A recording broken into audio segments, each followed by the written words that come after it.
C'est pas tous les jours dimanche, Benjamin Duhamel. Vous regardez C'est pas tous les jours dimanche et tout de suite, l'invité de la semaine. Bonsoir Jordan Bardella. Bonsoir Monsieur Duhamel, merci de votre invitation. Merci à vous de l'avoir accepté. Vous êtes président du Rassemblement National. La France est frappée, Jordan Bardella, depuis le 7 octobre par une recrudescence très nette des actes antisémites. Hier, une femme de confession juive a été poignardée à Lyon, une croix gammée gravée sur sa porte, même si le parquet reste prudent sur le mobile antisémite. Écoutez ce que disait cette semaine une riveraine parisienne dont l'immeuble a été tagué avec une étoile de David. C'était au micro de nos confrères de BFM Paris. Je pleure parce que je vais retrouver la haine qu'on a eue pendant quand j'étais enfant. Et je comprends pas ça. On voit l'émotion de cette femme. Jordan Bardella, est-ce que vous considérez que la réaction de la société est à la hauteur de cette recrudescence d'actes antisémites en France, ou est-ce que vous dites à vos militants, à vos sympathisants, aux Français, mobilisez-vous encore davantage? Ça fait 15 ans que mon mouvement politique et Marine Le Pen alertent la société française sur l'installation durable dans notre société d'un antisémitisme qui est le fruit d'un islam politique qui s'est enraciné partout, dans d'innombrables quartiers. Et depuis le 7 octobre, un antisémitisme décomplexé s'est abattu sur le pays. Il y a eu un peu plus de 860 actes antisémites qui ont été recensés, des étoiles de David qui ont été inscrites, et aujourd'hui, des Français de confession juive ont peur. En sachant, Jordan Bardella, que sur ce sujet des étoiles, deux Moldaves ont été interpellés. Vous faites immédiatement le lien avec oui, l'islamisme. Oui, je le fais le lien. Parce que on a assez perdu de temps. Et l'idéologie du Hamas, que nous avons vue à l'œuvre dans des pogroms en Israël, elle est depuis bien longtemps installée sur le territoire de la République française. Et cet antisémitisme décomplexé qu'on voit à l'œuvre aujourd'hui, qui fait qu'il y a beaucoup de nos compatriotes de confession juive qui retirent leur nom sur les boîtes aux lettres, qui retirent les mezuzahs sur les portes pour les mettre à l'intérieur. Cet antisémitisme, il est teinté de deux couleurs. Il est teinté du vert, de l'islamisme, et il est teinté du rouge, du gauchisme culturel. Et précisément, cet antisémitisme est légitimé par une partie de l'hémicycle, par une partie de l'opinion politique française, vous considérez notamment à gauche, vous considérez que la gauche, la France Insoumise est responsable de ces actes antisémites? Quand on a un candidat à l'élection présidentielle qui a fait 22% en 2002, Monsieur Mélenchon, et qui se fait le porte-voix du Hamas en France, qui refuse de condamner avec son mouvement politique... Qui condamne qui condamne des crimes de guerre, mais qui refuse effectivement de qualifier le Hamas de mouvement terroriste. Merci. Il ne parle pas d'organisation terroriste. On parle d'un mouvement, le Hamas, qui a dans ses statuts inscrit la destruction de l'État d'Israël et la destruction du peuple juif. Et Monsieur Mélenchon a autour de lui des députés qui tiennent des propos incendiaires depuis le 7 octobre, comme Madame Obono, qui refuse de considérer le mouvement Hamas comme un mouvement terroriste et qui va jusqu'à parler d'un mouvement de résistance. Mais Jordan Bardella, on voit d'ailleurs que les élus de la France Insoumise, j'en termine, et de la NUPES plus largement, sont dans des manifestations où parfois à 500 mètres du Bataclan, on hurle Allah Akbar. Et ce qu'on a vu dans la manifestation, là hier à Paris, que j'ai suivi sur vos antennes, c'est l'expression d'un nouveau peuple. Manifestation autorisée. L'expression d'un nouveau peuple, si cher à Monsieur Mélenchon sur le territoire de la République française.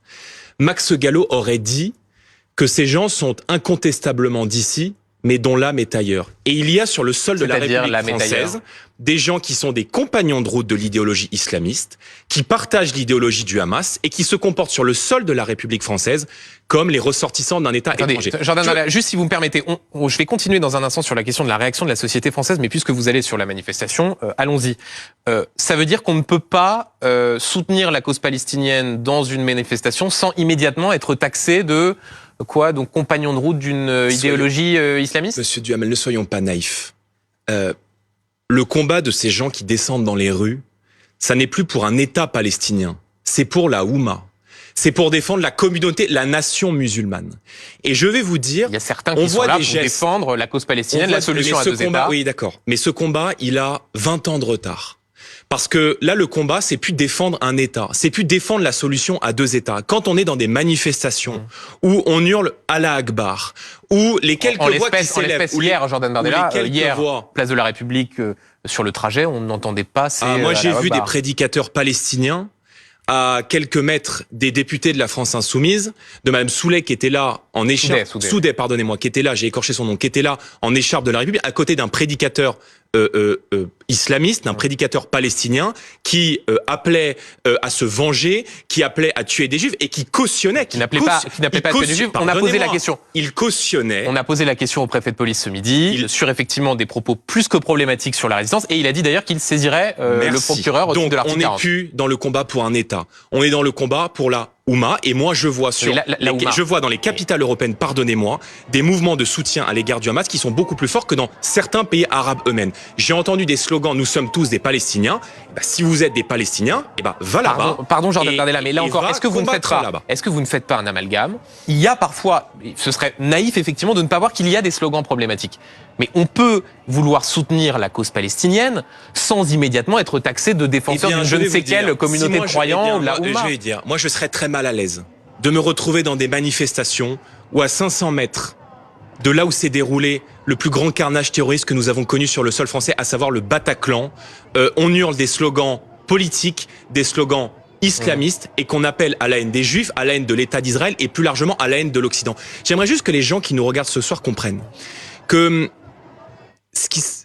qu'il y a un fil entre la situation au Proche-Orient, au Moyen-Orient et la France. Et que ce fil a toujours existé. Quand le général de Gaulle est parti en Égypte, au Caire en 1941, il a eu cette phrase que vous connaissez. Il a dit « Vers l'Orient compliqué, je volais avec des idées simples ». Et je veux dire par là que le lien que nous avons avec le Proche-Orient fait résonner les ondes de choc qui touchent cette région du monde et qui touchent le sol français. Et ça fait bien longtemps d'ailleurs. On se souvient de l'attentat de la rue des Rosiers dans les années 80, l'attentat de la rue Copernic, l'attentat du Drakkar qui avait été commis contre des militaires français au Liban. Quand on est place de la République, on est quoi? On est complice de l'islamisme quand on soutient la cause palestinienne. Que ce qui nous lie au Proche-Orient se fait à raison des politiques étrangère de la France depuis très longtemps. La France a toujours été attaquée à raison de sa politique étrangère et en raison, il faut bien le dire, sur le sol français, d'une politique d'immigration massive qui a été menée dans notre pays et qui fait que nous avons aujourd'hui sur le sol de la République française, je le dis et je le redis, des gens qui sont des sympathisants de l'idéologie du Hamas et j'affirme que la guerre contre le fondamentalisme islamiste, elle n'a pas été menée depuis 2012. Et Jordan Bardella, et on va continuer à aborder ce sujet, mais je reste sur la question de la mobilisation. Le patron du Parti socialiste, ce midi, a appelé les partis politiques à faire une grande manifestation, incluant le Rassemblement national. Ainsi, voilà, sous quelle forme cela pourrait être un grand rassemblement? Je souhaite un appel commun de toutes les forces politiques. Et il ajoute, si le RN veut bien répondre à cet appel et faire en sorte de couper avec sa propre histoire une partie de ses élus, même si ensuite Olivier Faure a un petit peu rétropédalé, est-ce que vous pourriez répondre favorablement à cet appel et aller manifester contre l'antisémitisme aux côtés de tous les partis politiques qu'ils veulent? Non mais que Monsieur Faure commence déjà par remettre en cause l'appartenance de son parti politique, le Parti socialiste, à la NUPES. Qui est aujourd'hui co-dirigé par Monsieur Mélenchon, par Madame Panot, qui est poursuivie pour une plainte visant la qualification d'apologie de terrorisme. Donc Monsieur Faure, vous voulez qu'on voit ce que dit Mathilde Panot, parce que vous la visez, regardez ce qu'elle disait sur avant X de lancer des appels à la manifestation pour alimenter des écrans de fumée. Et je pense que Monsieur Faure devrait être un peu plus humble dans cette opération. Mais manifester pour lutter contre l'antisémitisme, pour montrer cette ce sorte de sursaut, vous pourriez le faire. Nos députés l'ont fait, Monsieur Duhamel. Les députés du Rassemblement national, membres du groupe d'amitié France-Israël, ont manifesté il y a quelques jours dans les rues de Paris, aux côtés d'organisations comme le CRIF, mais aux ni côtés Marine de Le Pen, compatriotes ni Marine Le Pen, de confession juive. Mais parce que vous savez que le CRIF n'a pas souhaité inviter directement le Rassemblement national. Par conséquent, je pense que mon rôle, celui de Marine Le Pen, n'était pas d'aller faire de la politique et de la polémique dans ce genre de moment de recueillement. Mais j'ai souhaité que nos députés y soient et je peux vous dire que ils ont reçu un accueil à la hauteur de la sincérité et des positions que nous avons toujours adoptées face à cet antisémitisme qui s'installe dans le pays et qui est le fait d'un islam politique qui ne veut pas seulement combattre les Français de confession juive, mais qui veut combattre l'Occident, nos valeurs de civilisation et remettre en cause notre culture, nos lois et nos modes de vie. Je le disais, regardez ce qu'écrit Mathilde Panot sur X. Elle réagissait à ce qui s'est passé à Lyon, même s'il est encore, disons-le, le parquet reste prudent. L'extrême droite sème le chaos dans le pays. Mais elle fait le lien entre l'antisémitisme et l'extrême droite. Ces gens-là vivent dans un monde parallèle. Qui a semé le chaos? Il n'y a pas d'antisémitisme à l'extrême droite? Qui a semé le chaos dans l'école où enseignait Samuel Paty? Qui a semé le chaos il y a quelques jours dans un lycée? Jordan Bardella, il n'y a pas d'antisémitisme d'extrême droite? Il existe dans l'histoire un antisémitisme résiduel à l'extrême droite et à l'ultra-droite. Mais je crois qu'aujourd'hui, je crois qu'il est résiduel aujourd'hui, au moment où nous nous parlons. Mais je crois que la menace, la grande idéologie qui menace aujourd'hui nos compatriotes de confession juive, qui dans le département où j'ai grandi, la Seine-Saint-Denis, ont été contraints de quitter ces territoires parce qu'ils ne s'y sentaient plus en sécurité, parce qu'ils ne pouvaient plus porter la kippa dans l'espace public, qui aujourd'hui se demandent même si en partant en Israël, ils seront en sécurité là-bas. C'est le fondamentalisme islamiste et nous avons aujourd'hui un ennemi dont le mode opératoire qui a frappé Israël avait déjà frappé la France. On se souvient des ignobles attaques qui avaient été commises contre l'école Ozar Torah par Mohamed Merah en 2012, du Bataclan, et évidemment de l'ensemble de nos compatriotes, des 273 Français qui ont perdu la vie sous les balles ou les lames du terrorisme islamiste. Et encore une fois, nous allons en parler, l'essentiel n'est pas fait et le combat n'est pas mené contre cette idéologie. Jordan Bardella, est-ce qu'il n'y a pas un paradoxe à porter la cause de la lutte contre l'antisémitisme, comme vous le faites à l'instant, quand on est patron d'un parti qui a été dirigé pendant près de 40 ans par Jean-Marie Le Pen, condamné pour négationnisme et pour des propos notoirement antisémites? Je pourrais vous rappeler que Monsieur Faure est l'héritier d'un mouvement politique qui a fait élire à la tête du pays Monsieur Mitterrand, qui a reçu des mains du maréchal Pétain la plus haute distinction du régime de Vichy et qui précisément a accordé les pleins pouvoirs au maréchal Pétain. Écoutez, vous faites cette accusation. Moi, je vous pose une question précise sur l'héritage du Front National devenu Rassemblement National, dirigé Monsieur Duhamel, pendant près de 40 ans par Jean-Marie Le Pen. La rupture politique entre Marine Le Pen et Jean-Marie Le Pen en 2015 a précisément eu lieu sur la question de l'antisémitisme, allant même jusqu'à exclure son propre père. Jean-Marie Le Pen, il est antisémite ? Et je ne crois pas, je ne sonde pas les cœurs et les reins, et je ne le crois pas. Ah, vous croyez pas que Jean-Marie Le Pen est antisémite ? Je ne le crois pas. Maintenant, il a quand même été condamné plusieurs fois pour Monsieur Duhamel, je suis né en 1995 et vous me parlez d'un temps que je n'ai pas connu. Aujourd'hui, je peux pas vous né dire non plus, hein, vous savez, ça m'empêche pas de poser la question. C'est très bien. Il y a beaucoup de Français de confession juive qui comprennent parfaitement le sens de mon message et qui savent aujourd'hui que le Rassemblement National est, à mon sens et au sens de beaucoup, un bouclier pour les Juifs de France face à l'antisémitisme. Mais donc, Jean-Marie Le Pen, pour vous, n'était pas antisémite ou n'est pas antisémite ? Non, mais je ne suis pas juge, Monsieur Duhamel. Les juges ont parlé, puisqu'il a été condamné. Mais les juges ont parlé. Je ne crois pas que Jean-Marie Le Pen était antisémite. Maintenant, je n'aurais évidemment pas tenu les propos qu'il a tenus sur le point de détail, parce que pour moi, l'horreur de la Shoah n'est pas un point de détail de l'histoire. Vous dites aujourd'hui, dans l'arrière-boutique, on a totalement purgé tout ce qui pouvait apparaître de près ou de loin comme une forme de complaisance avec l'antisémitisme. Mais la rupture politique entre Marine Le Pen et Jean-Marie Le Pen a précisément eu lieu sur cette question. Et je peux vous assurer que notre mouvement politique est parfaitement irréprochable, que Marine Le Pen est parfaitement irréprochable, et que nous apparaissons aujourd'hui comme l'unique rempart en France face au fondamentalisme islamiste qui précisément menace la sécurité des Juifs en France. Permettez-moi de vous rappeler que dès 2012, lorsque Marine Le Pen était candidate pour la première fois à l'élection présidentielle, elle alertait à l'aube des attentats et des atrocités commis par Mohamed Merah, que le danger dans notre pays, que le nouveau totalitarisme qui allait s'installer dans le pays, c'était le fondamentalisme islamiste. Et on a perdu beaucoup de temps sur ces questions. On est passé en 20 ans des territoires perdus de la République, chers à Monsieur Bensoussan, aux territoires conquis de l'islamisme. Et le débat aujourd'hui n'est plus aux tergiversations. Il y a une idéologie qui s'installe dans le pays et nous portons notamment, et nous aurons l'occasion de le faire, de le mettre en œuvre une fois que nous serons à la tête de l'État, une grande loi visant l'idéologie islamiste, visant l'ensemble de ces revendications, de ces manifestations politiques, associatives, financières, juridiques et politiques, afin que celles-ci soient bannies de l'espace public et que nous puissions avoir une réponse à la hauteur du combat qui nous est mené et qui est en fait une guerre de durée. Parce que, au fond, le monde aujourd'hui convulse.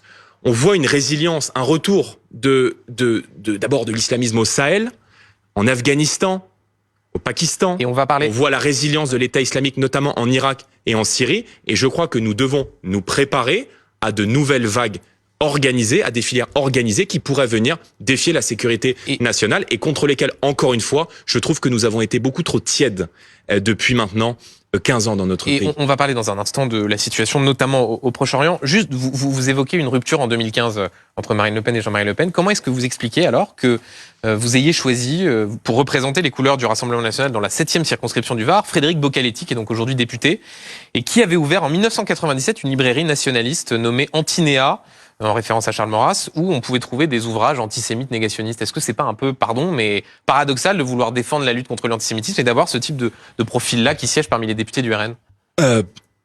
Monsieur Bocaletti et les faits que vous citez ont 30 ans, 35 ans.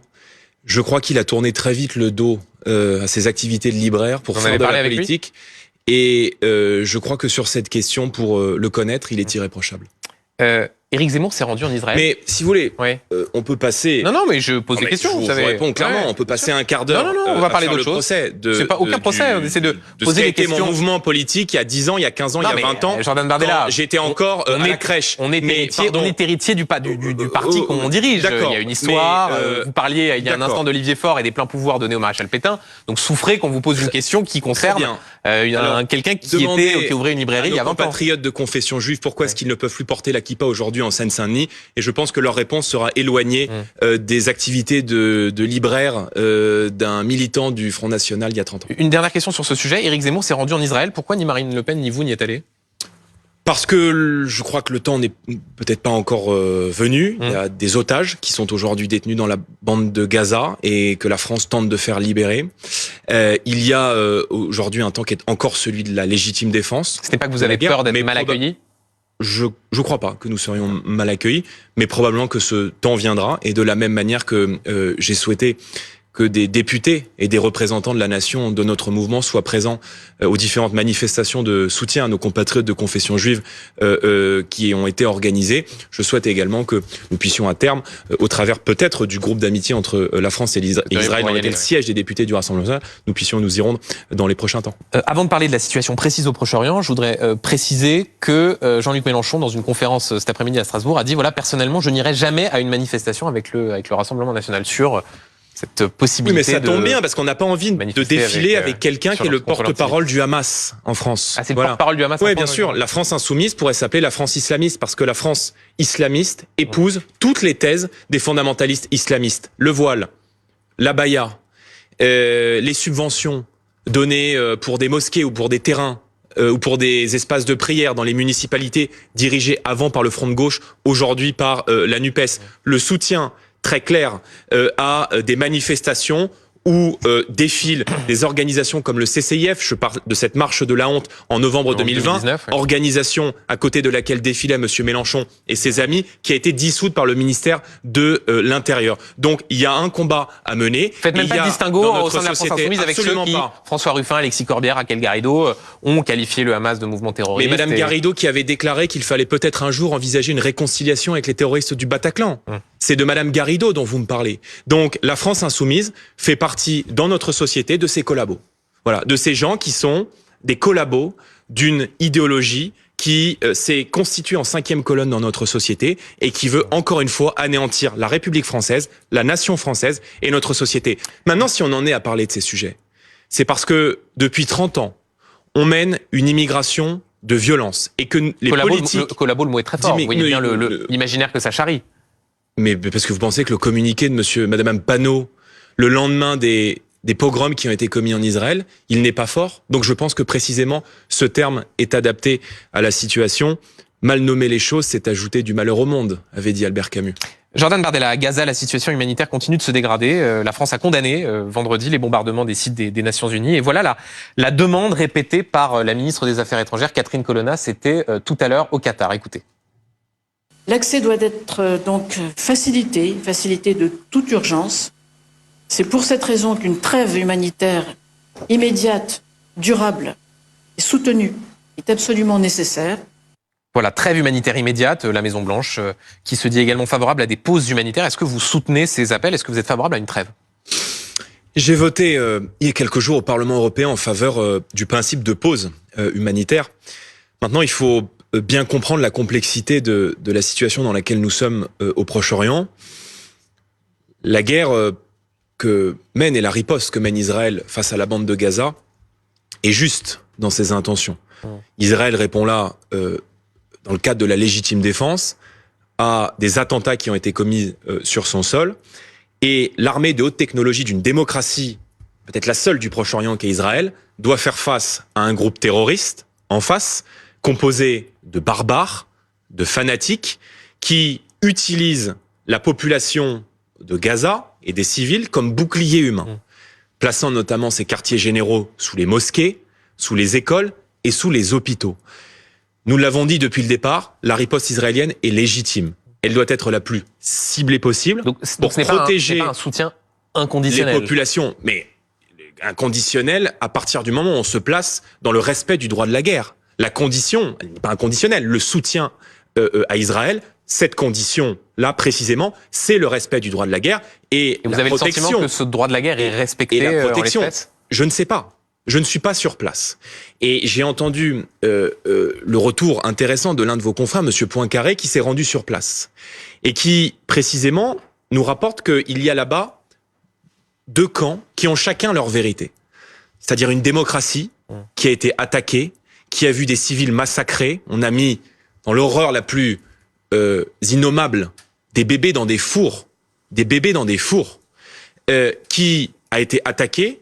Et en face, des gens qui se considèrent être des résistants et pour qui, somme toute, ce qui s'est passé le 7 octobre relève d'un acte classique de guerre et d'un mouvement de résistance. Donc je pense que la situation est complexe, il faut beaucoup d'humilité sur les informations qui nous sont communiquées. On sait que l'information est toujours un enjeu en temps de guerre, et moi je viens vous dire, la riposte est légitime, elle est juste dans ses intentions, mais dans la manière, elle doit être évidemment le plus ciblée possible. Et nous soutenons le principe de pause humanitaire de manière à permettre aux civils... Pause humanitaire de Gaza, trêve humanitaire, c'est ce que vous soutenez. Le terme pause humanitaire a été utilisé par le Parlement européen et j'ai effectivement voté en faveur de cette résolution il y a quelques jours. Alors, permettez-moi de ne pas bien comprendre ce que dit le RN, puisque Marine Le Pen, la présidente du groupe à l'Assemblée, disait il y a une semaine chez nos confrères de France 3, il ne peut pas y avoir de trêve sans libération des otages. Pas de trêve, non, ce n'est pas ce que dit Marine Le Pen.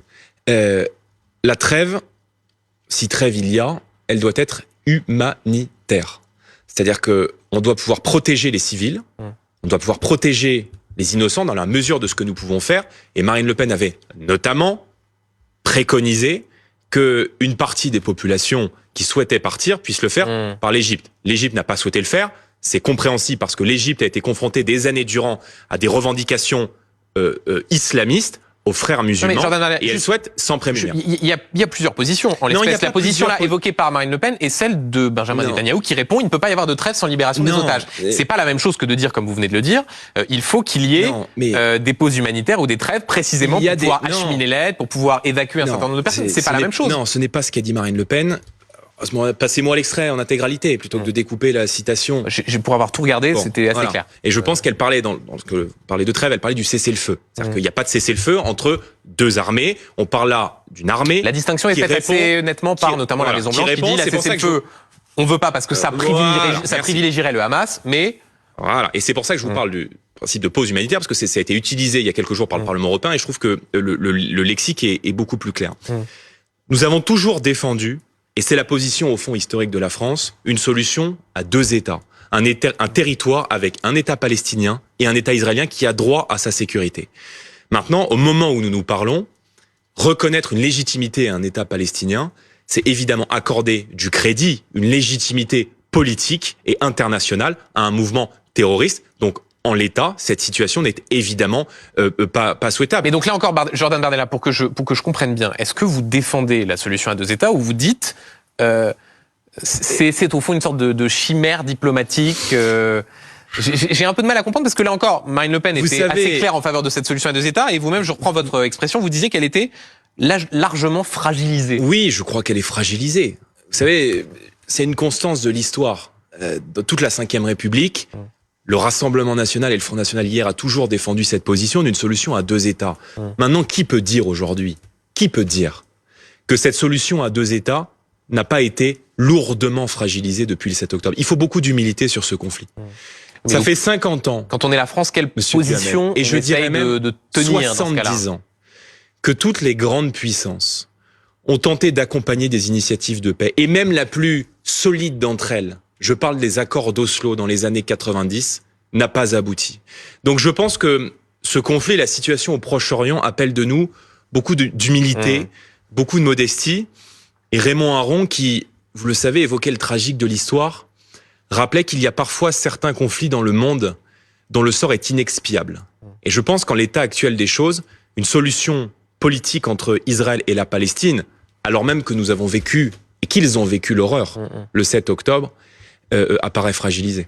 Oui, mais Jordan Bardella, j'entends la position. Effectivement, il faut avoir beaucoup d'humilité, qu'on soit responsable politique ou qu'on soit commentateur, observateur. Vous avez vocation, en tout cas c'est votre souhait, vous voulez gouverner. Si vous étiez au pouvoir, quelle position diplomatique vous pourriez défendre? Qu'est-ce que vous feriez différemment de ce que fait Emmanuel Macron aujourd'hui concernant la situation au Proche-Orient? Mais je n'ai pas une obsession à vouloir à tout prix contrecarrer la position de la France. Je crois que en se rendant au Proche-Orient et au Moyen-Orient très rapidement après l'attaque, je pense que le chef de l'État, avec qui j'ai beaucoup de désaccords et à qui je reproche d'avoir éteint la voix de la France depuis qu'il est au pouvoir sur la scène internationale, a eu raison de se rendre sur place. Et vous savez, je pense que de toute crise doit naître une opportunité. Et je pense que de ces convulsions mondiales que nous sommes en train de vivre et que nous allons continuer à vivre dans les prochaines décennies, doit renaître l'opportunité pour notre pays, pour la France, de retrouver sur la scène internationale cette voix équidistante, indépendante, non alignée, qui aura toujours été la sienne et qui a été chère au général de Gaulle.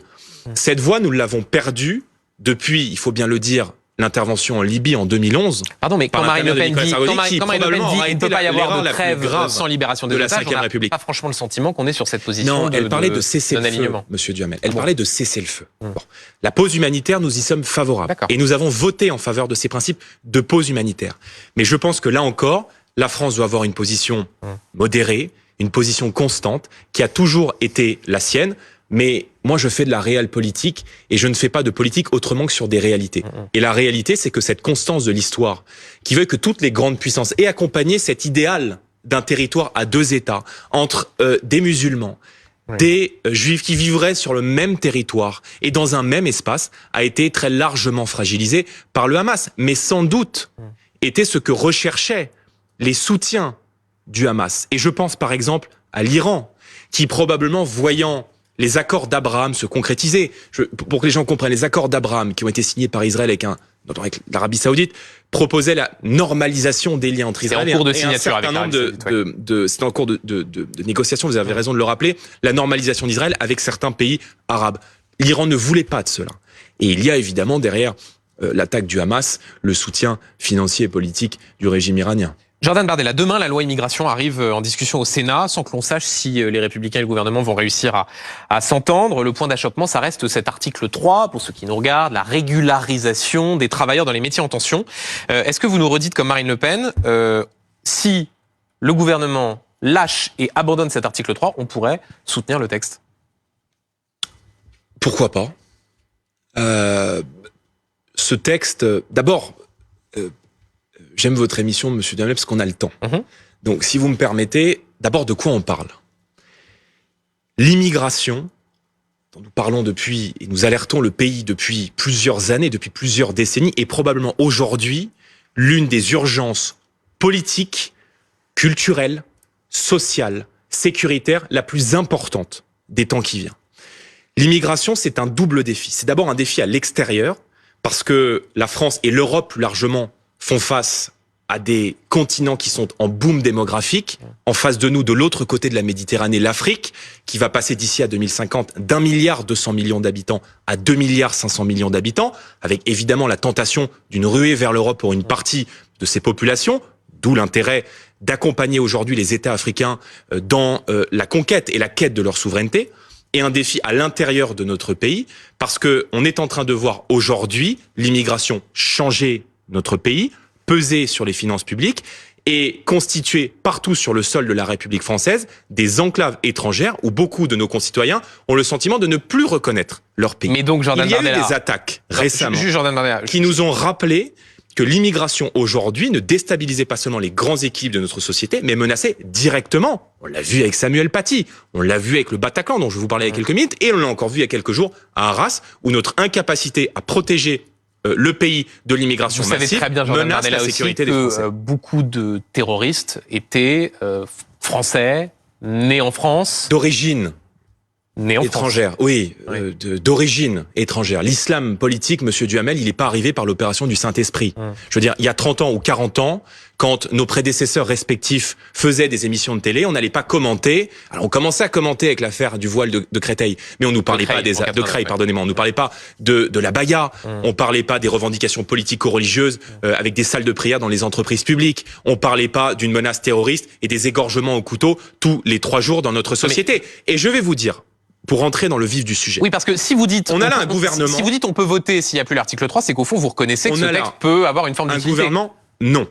Et je vais y venir. En tout cas, faut pas le voter. On a là un gouvernement, mais je suis pas sectaire. Ouais. Et si c'est des petites lois qui permettent de faire avancer un petit peu les choses et un petit peu mes idées, alors je les vote. Mais je viens dire aux Français, et je viens lancer un appel à la vigilance au peuple français, ce texte de loi ne changera pas la politique d'immigration en France. Parce qu'elle est une loi ordinaire, dans un contexte extraordinaire. Et c'est pas moi qui le dis. Vous avez des spécialistes comme Monsieur Shuttle, l'ancien secrétaire général du Conseil constitutionnel, qui vient dire à vos confrères du Point que cette loi, fondamentalement, ne répondra pas à l'impératif de maîtrise de l'immigration. 77% de vos sympathisants sont favorables à ce texte. Et moi, je viens leur dire, ce texte de loi ne changera pas la réalité de la politique d'immigration. D'abord, Monsieur Darmanin... Ils n'ont pas compris le texte, maintenant, vos sympathisants ? On s'est dit de quoi on parle, on va y venir. Ouais. On va dire qui nous parle.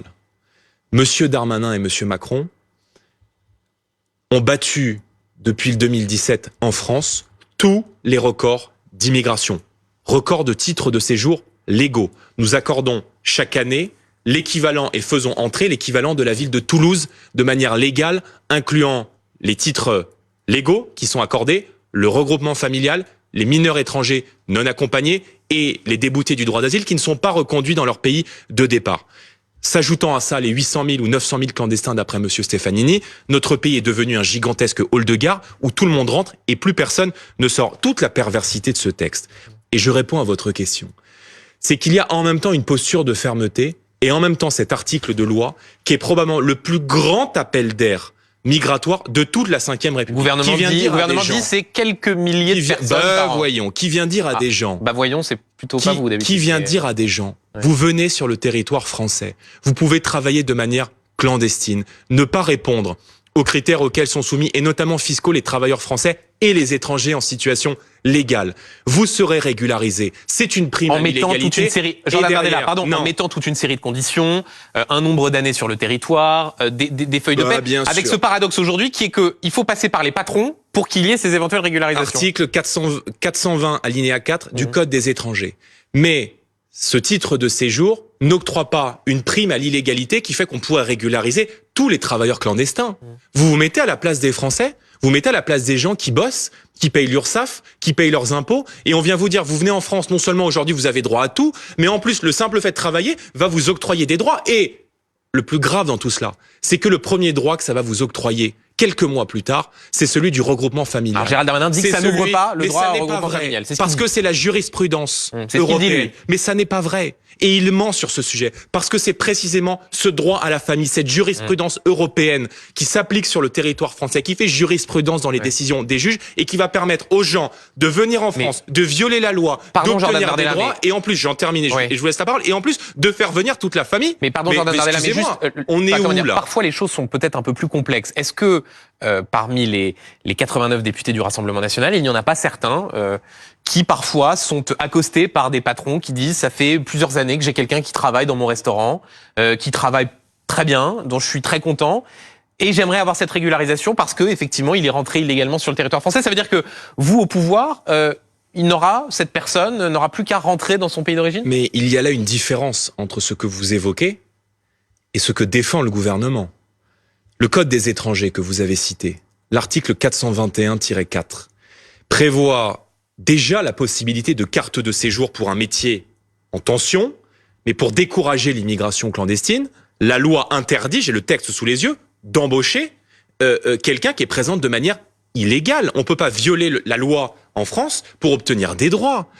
Et je vais vous dire, puisque vous m'interrogez sur les patrons, moi j'ai lu la déclaration, la position officielle signée des mains du MEDEF, de la CPME et de l'UDP qui représentent les entreprises de proximité. Ils disent quoi?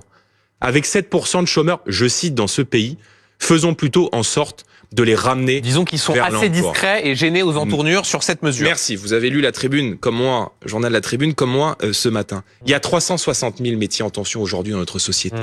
8% de chômage. Le taux de chômage des étrangers, d'après l'INSEE, monsieur Duhamel, est 2 fois supérieur à celui des Français. Vous croyez pas qu'on pourrait avoir de l'ambition pour revaloriser les métiers manuels? Vous croyez pas qu'on pourrait avoir de l'ambition pour permettre un coup de pouce salarial sans charge dans ces professions?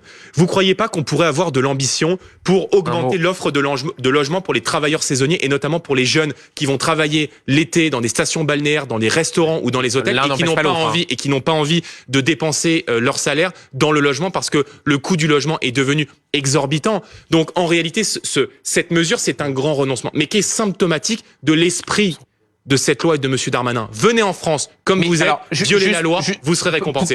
Moi, je suis en désaccord avec cette philosophie. Donc ça veut dire quoi? Vous dites aux Républicains, ne vous laissez pas berner? J'ai dit pour une fois, soyez un peu courageux. Ouais. Je veux dire, monsieur Ciotti, qui passe son temps sur tous les plateaux télé à dire la même chose que Marine Le Pen et moi-même, pourrait être courageux. La semaine dernière, au Sénat, en commission, les LR ont laissé passer cet article 3 qui prévoit la régularisation massive de clandestins. Et puis, il faut pas être dupe. Je veux dire, c'est très insultant, ce principe-là, de permettre l'embauche des clandestins et la régularisation des clandestins qui ont violé la loi, alors que vous avez des étrangers en situation légale à qui on a fait appel, je pense par exemple à des médecins, et qu'eux sont présents en France justement dans ces métiers en tension. Parce que les métiers en tension, c'est aussi des médecins qui viennent travailler parce qu'on a fait le numerus clausus pendant longtemps, qui a pas assez de médecins et qui ont un titre de séjour légal. Ce sont aussi des soudeurs américains qu'on fait venir pour travailler dans la filière nucléaire que ce gouvernement a considéré. Il y a les bons et les mauvais étrangers. À contribuer à faire bien. Je pense que le tort de la France, monsieur Duhamel, depuis 30 ans, et j'élargis un peu avec tous les sujets qu'on aborde depuis tout à l'heure, c'est d'avoir fait le choix d'une immigration de violence plutôt que d'une immigration de croissance. Regardez des pays comme la Suisse. En Suisse, vous avez 25% d'étrangers. Sur ces 25% d'étrangers, vous avez 83% d'Européens. Ils sont pas bêtes. Ils attirent ce dont ils ont besoin. Ils attirent des talents. Ils attirent des cerveaux. Et le drame de notre pays, c'est que quand vous êtes jeune aujourd'hui, à 25 ans, vous êtes tenté de partir à l'étranger. Moi, je ne veux pas d'une France où on exporte tous nos bacs plus 5 et on n'importe que du bac moins 5. Rapidement, bac moins 5, c'est-à-dire? C'est-à-dire que on importe un peu tout le monde aujourd'hui en France. Voilà. Et je pense que la politique d'immigration, non, c'est pas méprisant du tout. Je pense que la politique d'immigration qui a été menée depuis 30 ans est responsable de l'effondrement en partie du niveau scolaire. Rapidement, est-ce que vous espérez la chute du gouvernement sur ce sujet? Est-ce que vous pourriez aider les Républicains? Je n'ai que le bac, je suis absolument pas méprisant, je précise, je n'ai que le bac. Est-ce que vous pourriez aider les Républicains à faire tomber le gouvernement? Vous croyez vraiment, si vous voulez, non mais monsieur Duhamel, franchement, vous croyez vraiment que monsieur Ciotti et consorts veulent faire tomber le gouvernement? Je pose la question. Je veux dire, vous vous souvenez il y a quelques jours, alors il y a la niche parlementaire, c'est-à-dire c'est cette journée qui est réservée aux groupes d'opposition à l'Assemblée où on peut faire débattre nos lois. Nous, on a proposé un certain nombre de choses. L'uniforme à l'école, la suppression des allocations familiales aux parents de mineurs récidivistes. Alors les Républicains ont fait une grande tribune pour dire on va voter certaines mesures du RN. Vous savez combien ils étaient à l'Assemblée le jour où il fallait voter? Il y avait une seule personne, un seul député sur 60. Rapidement, parce que après je voudrais aborder un autre sujet. Demain s'ouvrira devant la Cour de justice de la République le procès d'Éric Dupond-Moretti pour prise illégale d'intérêt. Est-ce qu'il reste à son poste? Il n'y aura pas d'intérim, ça a été décidé. Est-ce que c'est un problème ou est-ce qu'il est victime d'acharnement judiciaire ou d'une justice politique, comme on vous entend souvent le dire concernant ce type d'affaires? Moi, quand j'ai des principes, je me les applique, mais je les applique aussi à mes adversaires politiques. Monsieur Dupond-Moretti, qui n'est pas un ami, c'est le moins qu'on puisse dire, a le droit à la présomption d'innocence. Mais je crois que compte tenu du rôle qui est le sien, de ce qui lui est reproché, il devrait, au moins durant le procès, se mettre en retrait et probablement voir Madame Borne assurer un intérim. Et s'il est condamné, il devra démissionner? Oui, je pense que c'est la moindre des choses.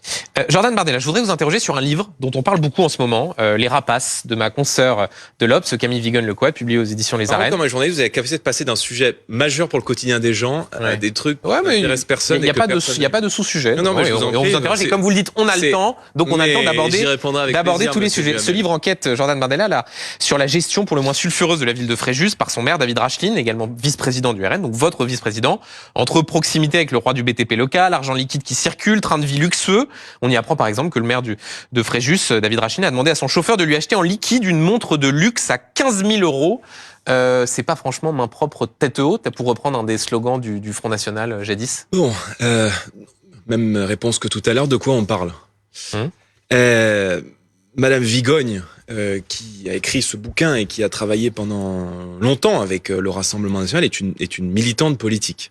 Ça, c'est une attaque personnelle. Non, c'est pas une attaque personnelle, elle l'assume. Elle mène un combat politique. Moi, la seule page que j'ai lue, c'est la dernière page, parce que j'aime bien regarder les remerciements des auteurs, c'est toujours très intéressant.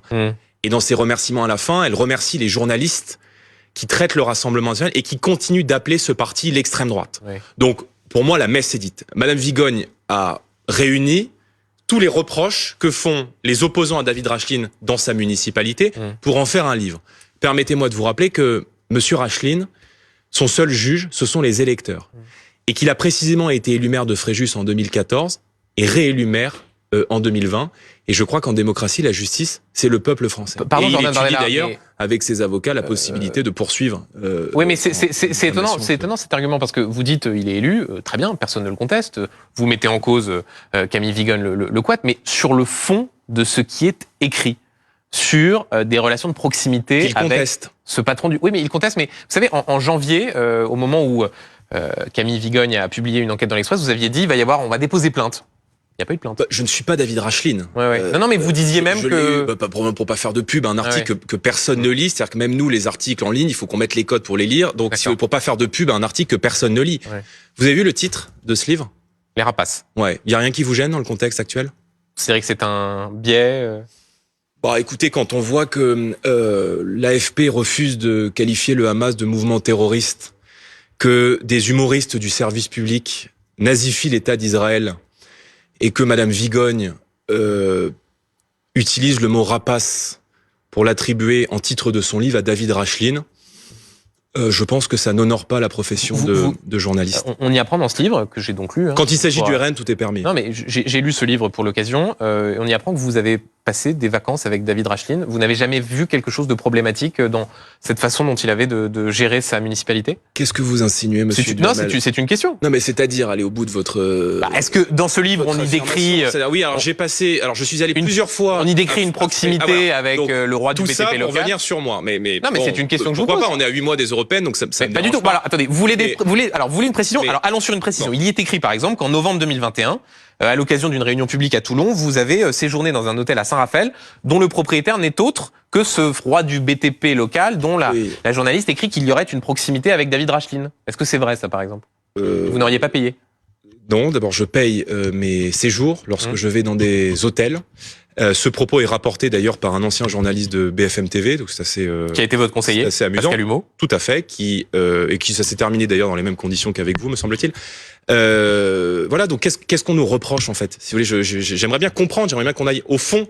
Un maire de Fréjus qui porte au poignet une montre de 15 000 euros qu'il a fait acheter à son chauffeur en liquide. Il conteste. Non, il conteste pas ça. Si. Non. Dans l'annexe du livre, il le confirme. Il conteste ce qui est écrit dans son bouquin, qui est encore une fois le recueil. Ça, ces arguments que vous utilisez, c'est pas les arguments de Madame Vigogne. C'est les arguments qui sont utilisés par les opposants politiques à la mairie de Fréjus de David Racheline. Donc voilà, maintenant, vous allez diligenter une enquête contre David Racheline comme il est vice-président. Si vous voulez faire un lien, je travaille pas pour la justice, si vous voulez faire un lien entre moi et la ville de Fréjus, je suis effectivement allé à Fréjus à plusieurs reprises pour une raison très simple, c'est que la ville de Fréjus est une ville dirigée par le Rassemblement National. Donc oui, je suis allé à Fréjus, j'ai mangé dans des restaurants à Fréjus où j'ai payé mon ticket de caisse, j'ai dormi dans des hôtels à Fréjus, et d'ailleurs l'hôtel que vous citez, sans vous faire inviter. D'ailleurs l'hôtel que vous citez est dans la ville de Saint-Raphaël et n'est pas dans la ville de Fréjus. Mais propriété de ce roi du BTP.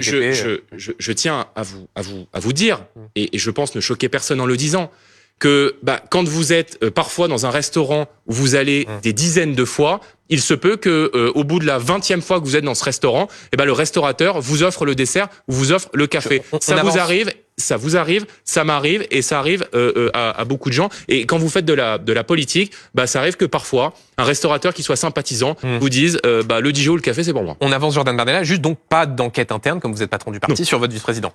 Là-dessus, non. choses... Et d'ailleurs, excusez-moi, vous avez commencé en parlant de la gestion de la ville de Fréjus. Ce qui est dit dans ce bouquin est faux. Quand on dit que la dette s'est aggravée, la dette ne s'est pas aggravée. Vous prenez la dette en 2013, vous prenez la dette de la ville de Fréjus maintenant, et vous apercevrez que le désendettement a été important, d'ailleurs souligné dans un rapport de la Cour des comptes qui est sorti en 2021. On va parler dans un instant des européennes, mais juste avant, une information qui vient de tomber. Emmanuel Macron vous aurait écrit à ceux... ceux avec lesquels vous avez fait ces réunions de Saint-Denis pour vous proposer une nouvelle rencontre le 17 novembre avec comme volonté de vous proposer d'élargir le champ du référendum aux questions de société. Si je peux passer un message au secrétaire de M. Macron, il serait bien de prévenir les gens concernés avant de faire sortir ça dans la presse. Donc vous n'êtes pas au courant. Dans la matière, c'est un peu des récidivistes. Et donc le 17 novembre, vous irez ou pas? Écoutez, je vais d'abord lire le courrier que vous m'apprenez. Ce serait pour très ravi de l'apprendre. Ouvrir le champ du référendum aux questions de société. Moi, je suis le président du Rassemblement national. Et j'ai sur mes épaules, entre autres, la responsabilité de porter la voix et de représenter la voix des millions de Français qui nous font confiance.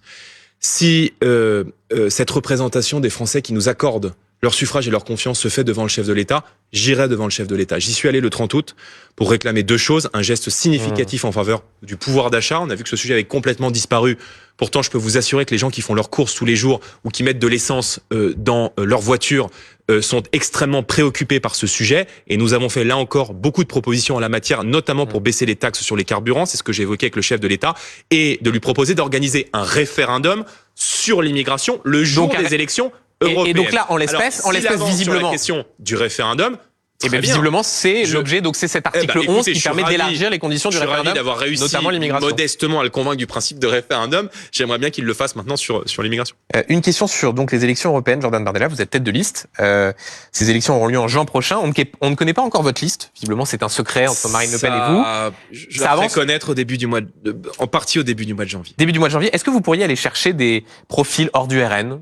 Certains évoquent Nadine Morano ou l'ancien président du Printemps républicain, Amin El Khatmi. Il y aura sur ma liste des gens qui nous rejoignent, qui vont nous rejoindre et qui viennent non pas de notre famille politique, qui évidemment partagent notre sensibilité, partagent nos idées et moi je crois... Ces deux profils-là, ça fait partie des... Non, ils n'en font pas partie. Mais et ils n'en feront pas partie. Non, et même si c'était le cas, vous comprendrez que je pourrais pas, oui, donc, pas vous le dire. Dans ce cas-là, me dites pas non. J'ai l'habitude de ce genre d'interview. Me dites pas non dans ce cas-là. Mais non, mais si c'était le cas, je ne... Donc ça veut dire on ne sait pas. Mais on pourrait en reparler dans quelques moments de la présentation de la liste. Moi je crois dans le rassemblement.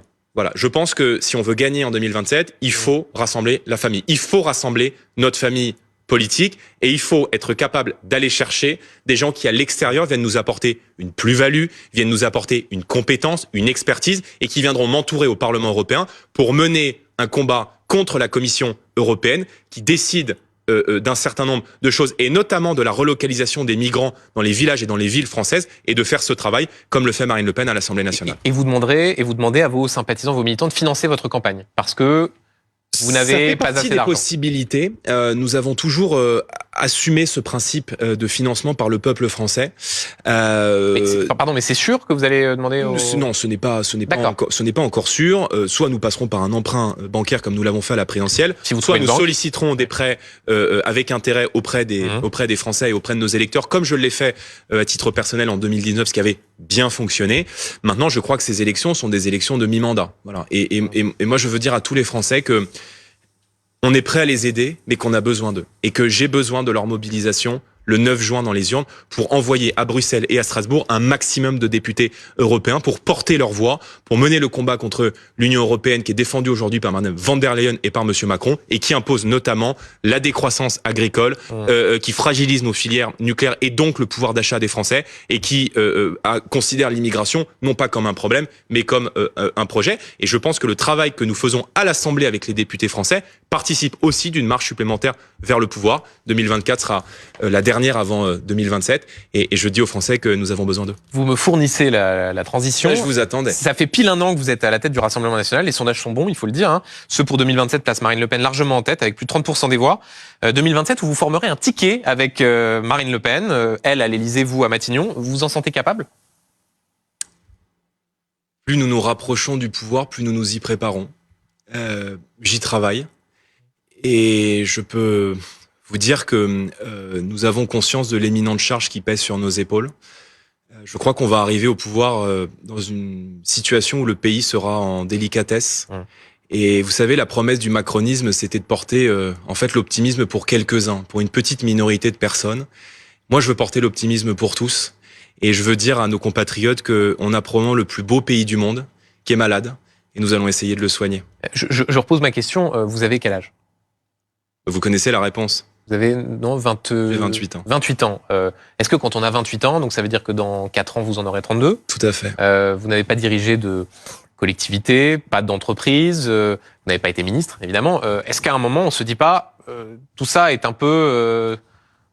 c'est quand même une charge...